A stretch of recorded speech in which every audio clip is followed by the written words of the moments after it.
Махаббатсыз дүние бос, хайуанға оны теңеңдер деп Ұлы Абай атамыз айтып кеткендей, бүгінгі тақырыбымыз махаббат пен ғашықтықтың төңірегінде болмақ. Махаббатпен жаратқан адамзатты сен де сүй, ол Алланың жанынан тәтті деп Абай атамыз осы өлең жолдарында иманның жүрекпен байланысын, махаббаттың адам жаратылысының өзегіндегі нұр екенін паш еткен. Ол Алланы тануды тек құлшылықтың рәсімдеріне емес, ақыл мен махаббаттың бірлігі арқылы түсіндіреді. Махаббатсыз таным жоқ, ал ақылсыз махаббат соқыр десе де болады. Сондықтан махаббат пен ақыл біріккенде ғана адам рухы кемелдікке жетеді. Жаратушы иеміз адамзатты махаббатпен жаратқан. Сол махаббат рахмет сипаты арқылы бізге беріледі. Рахмет бұл Алланың ең нәзік әрі биік сипаты. Үш қасиет — құдірет, ғылым және рахмет. Бұлар Алланың барша жаратылысты басқарып тұратын тұтас жүйесін құрайды. Бұл деген бір ғана үкім осы үштіктің аясында іске асады. Сондықтан әрбір жаратылыстың түбінде рахметтің сәулесі, яғни махаббат бар деген сөз. Біз адам баласы Алла тағаланың осы рахметіне жаратылғанбыз. Біздің аруақтық қуатымыз да, тән мен жанның өмірлік қозғалысы да сол нұрдың шағылысы болып табылады. Адамның жүрегі ол махаббаттың орталығы болса, ал біздің қолымыз сол махаббаттың ғылыммен бейнеленген әрекеті болмақ. Пайғамбарымыз туралы аятта сені біз әлемге рахмет етіп жібердік делінген. Демек пайғамбарымыздың өзі Алланың махаббаттың адам кейпіндегі көрінісі болмақ. Адам денесінде бір түйіргек бар. Ол түзелсе бүкіл дене түзеледі. Ол бұзылса бүкіл дене бұзылады. Ол жүрек деген айтысте. Адам жүрегі осы рахметтің ордасы болып, ал махаббат оның қақпасы болып табылады. Адамның жүрегіндегі Алланың жүз сипатының бір сәулесі бар. Ол нұрды иманмен, біліммен және армен күшейтіп отыру керек. Өйткені адамзаттағы 99 жасырын сипаттар, яғни періштелік қуаттар, біздің осы рухани бойымыздан бастап алады. Және тағы да бұл мынадай хадис бар. Алла тағала адамзатқа махаббаттың 100 сипатын жаратып, оның біреуін ғана адамдарға көрсетті дейді. Бұл жердегі жаратушымыздың махаббатының бір ғана нұры, ол аналық махаббатты сыйға тартқан екен. Осы бір нұрдың сәулесінен бүкіл сүйіспеншілік, достық, мейірім, бауырмалдық, ғашықтық және шын достықтың барлық түрі өсіп шығады екен. Аналық махаббат ол Алланың шүкірлік амалының бейнесі болып табылады. Ол ақ сүт арқылы баланың қаны мен жанына жазылатын алғашқы құлшылық. Осы қасиетті сүт қызға діл, ұлға қан болып тарайды. Сондықтан ананың ақ уызы ұлтымыздың рухани коды болып табылады. Ананың махаббаты Құдайдан келген жаратылыстық сый. Ол тек береді де талап етпейді. Бірақ баланың анасына деген сүйіспеншілігі жаратылыстан емес, тәрбиеден, рухтан және иманнан туатын қасиет. Бұл махаббатты өндіру үшін адам баласы құлшылықпен, шүкірлікпен, ізгі іспен, ақылмен анасының махаббатына жауап қайтара білу керек. Діннің де негізі осыдан басталады, яғни ананы құрметтеу, Аллаға шүкірлік білдірудің ең жоғарғы сатысы болып табылады. Қазақ даналығы нанды Меккеге 3 рет арқалап барсаң да парызыңды өте алмайсың дейді. Бұл сөз ананың еңбегінің, мейірімінің және махаббатының шексіздігін білдіреді. Түн ұйқысын 4 бөліп, баласын емізген бір ғана сәттің ақысы 70 жылдық қажылықтан да жоғары. Ана махаббатын өтеу мүмкін емес, бірақ оның аруағына құрмет көрсету, Құран бағыштау, сауапты істер жасау перзенттің парыздық көрінісі. Ата-ана аруағының батасы бұл тірілші махаббаттың нұры. Сол нұрға шалғану Алланың 100 сипатын тану жолы болып табылады. Қазіргі қоғамдағы аналық махаббаттың әлсіреуі көрінісі бұл әйелдердің түсік тастауынан, баласынан бас тартуы, отбасылық тұрақсыздықтан, махаббат пен нәпсімен шатастыруынан орын алып жатқан жайлар бар. Бұл әйелдеріміздің қанының асып, қарайып, одан махаббат нұрының өшуінен болып жатқан індет деп те айтуға болады. Махаббаттың жұбы ар, яғни ар ол ішкі әділет пен имандық тепе-теңдігі. Арсыз махаббат нәпсіге айналады. Ар мен безенген махаббат иманға айналады. Сондықтан махаббаттың толық формасы ар қосу махаббат Алланың жүзіне тең деген сөз. Адам баласы бастапқыда малдық, тәндік қуаттан жаралған. Шайтандық қуаттар әйелдің биологтық негізін, шындық қуаттар еркектің гормондық қуатын қалыптастырады. Екеуі бір-біріне қарама-қарсы, бірақ толықтырушы қуаттар. Ер мен әйел жыныстық жүйесі арқылы осы қуаттар неке және адал қатынас арқылы тазарту үшін беріледі. Бұл тазарту махаббаттың физикалық емес, рухани алхимиясы десе де болады. Осы алмасу арқылы тән, рух және жан жарыққа айналып, адам ұжмақтық болмысқа көтеріледі. Қазақ салтындағы әрбір киім кию, ас ішу, қыз ұл тәрбиесінің бәрі осы махаббат қуатын сақтау мектебі болып табылады. Өйткені қызға 40 үйден тыйым, бойжеткен қыздың, яғни бой жарығын осы махаббат нұрын бөтен көзден қорғау болса, бойдақ деп үйленген ердің бойындағы дағының кетуін ескерткен. Еркек бұл кісілік бейнені, ал әйел періштелік нұрды меңгеріп, еркек әйелін жанымен сүйсе, әйел оның рухына бағынады. Сонда ғана ер мен әйелдің бой жарығы қосылып, бір тән мен бір рух қағидасы орнайды екен. Бас екеу болмай, мал екеу болмас деп, махаббаттың қуатының отбасында ғана толық болатынын меңзеген. Осыдан біз махаббаттың тазалығы біздің дәстүріміздің қорғаны екенін білеміз. Махаббаттың ең биік формасы ол ой мен сана тазалығы. Ол құдайлық идеяның сәулесі. Ой бұзылса, махаббат та қараяды. Сондықтан адам махаббат ұстап тұру үшін ойын тазартып, сөзін түзеу шарт. Көздеріңді сақтандар дегендей, ғашықтық көз арқылы басталып, сана арқылы нәпсіге айналуын ескерткен Құран үкімі. Ғашықтық тілі тілсіз тіл.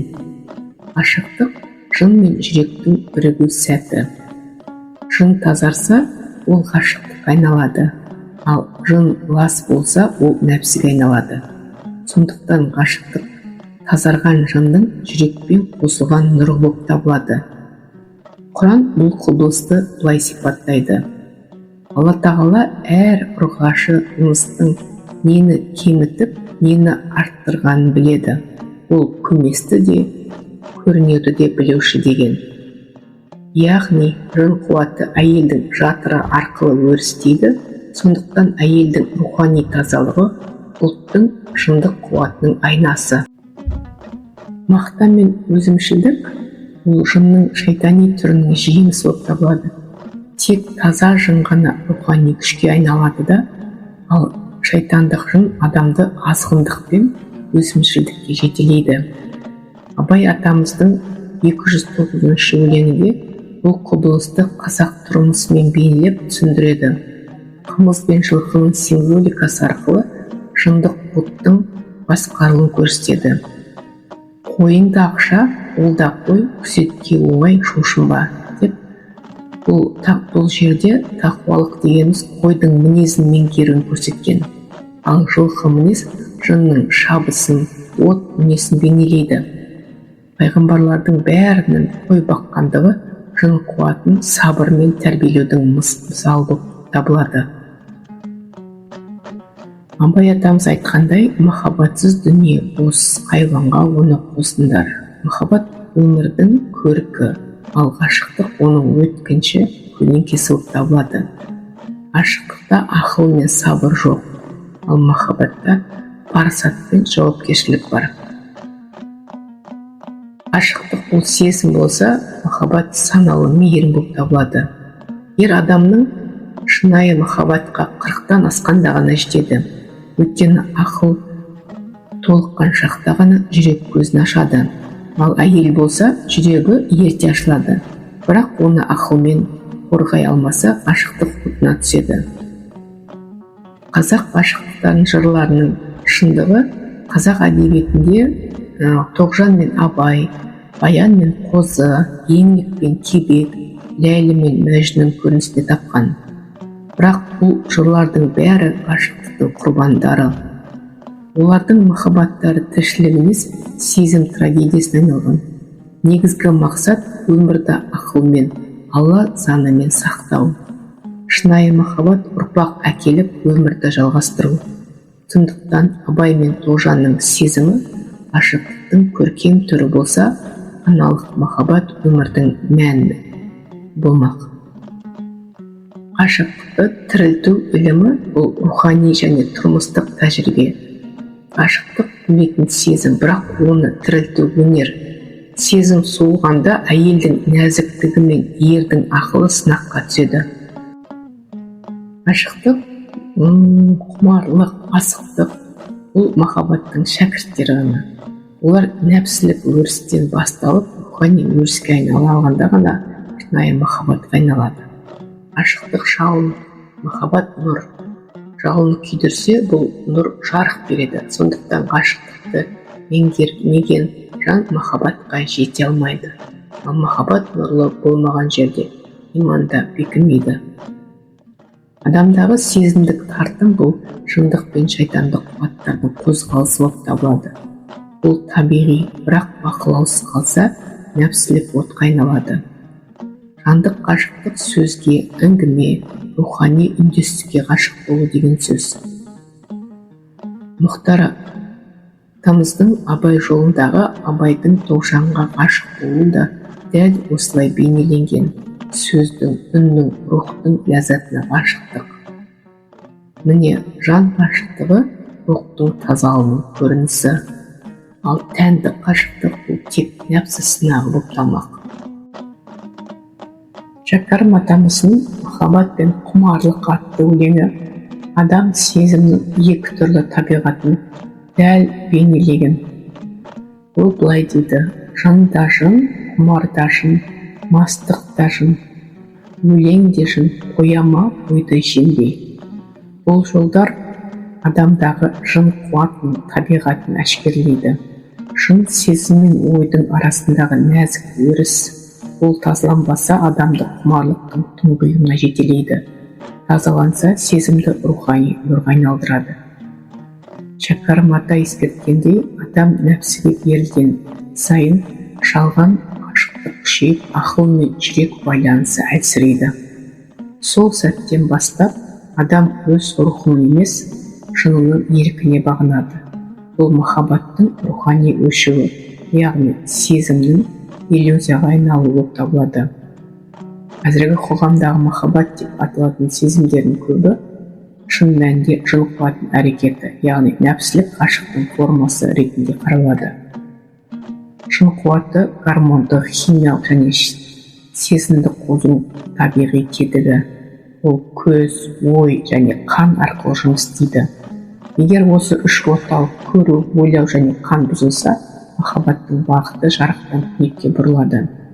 Қазақ даналығы осыны меңзеп, баланы жастан, қатынды бастан деген. Бұл нақыл тәрбиенің жүрек тазалығынан басталуын білдіреді.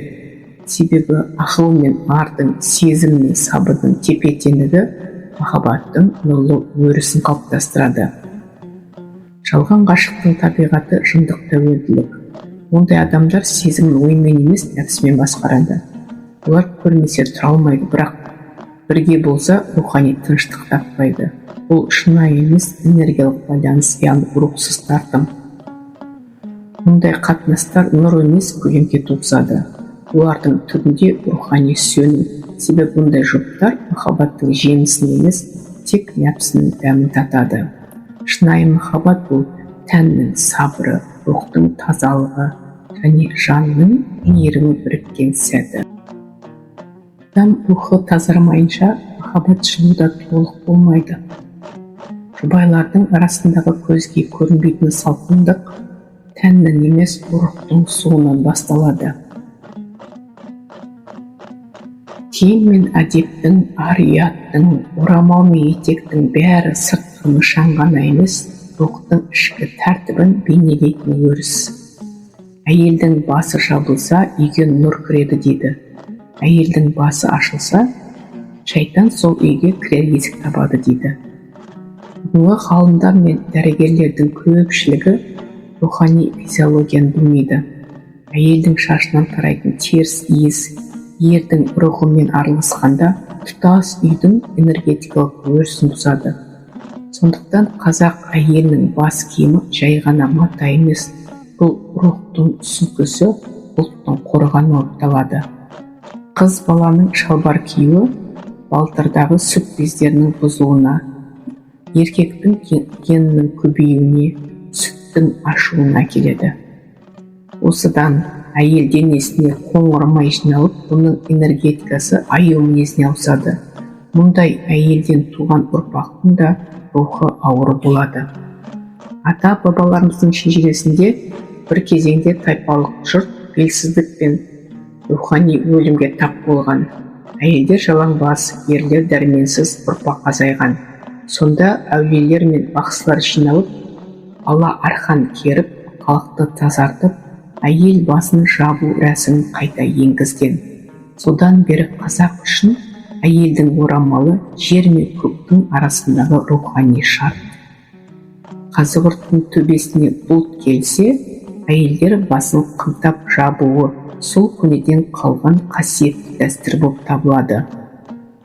Әйел бұл махаббаттың періштесі. Бүгінгі қоғамдағы ең үлкен рухани сынақ әйелдің өз тегінен ажырауы. Әйелдің періштелігі жойылса, ердің кісілігі өледі. Махаббат пен ұяттың, орамал мен әдептің қайта оралуы тек жеке отбасының емес, тұтас ұлттың жанаттық қайта туының кілті болып табылады. Махаббат бұл жанның қасиеті, адамға ғана тән құдайлық сапа. Ол біздің болмысымыздағы нәзік жарық түрінде бар. Бірақ егер оны жетілдірмесек, ол көмескіленіп сөніп қалады. Жас кезінде адамда махаббаттың оты алаулап тұрады. Бірақ жылдар өте келе, ол тек нәпсімен шыдастырылады. Сондықтан махаббаттың жандық отын өшірмей, оны үнемі толықтырып күшейтіп отыру қажет. Осы мақсатта адамзатқа дін, салт дәстүрі, ғұрып және ата жол берілген.